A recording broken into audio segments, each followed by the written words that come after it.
An informed citizenry will easily detect election offenses, will understand the laws that govern the electoral process. Two, an informed citizenry will be quick to determine that which is unlawful in an electoral process. Thirdly, when citizens understand the law and the processes involved, which of course can and will only happen through enhanced civic education, political education and awareness, which is always undertaken by civil society organizations and other stakeholders, including politicians and political parties. Citizens should always be quick to identify those election offenses as established by law.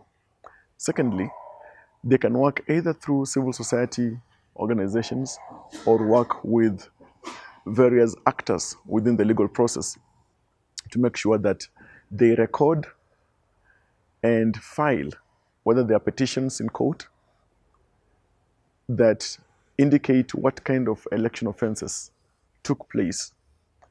And those offenses, once they have been determined by the trier of fact, which is the court, then the court will always pronounce itself on a particular matter regarding those election offenses.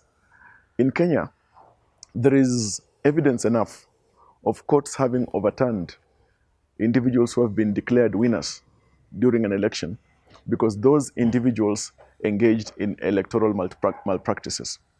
Case in point, for example, we have got the nullification of the election of the present Bungoma Senator Moses Wetangula after the 2013 election because of having treated voters. And when that was proven in the court of law, in the High Court, his election or his win was nullified by the High Court. And there was a declared by-election for the Bungoma Senate seat.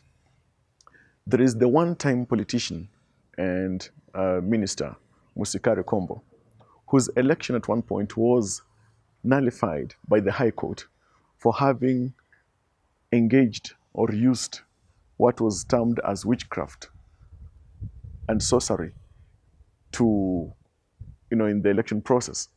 And his election was nullified.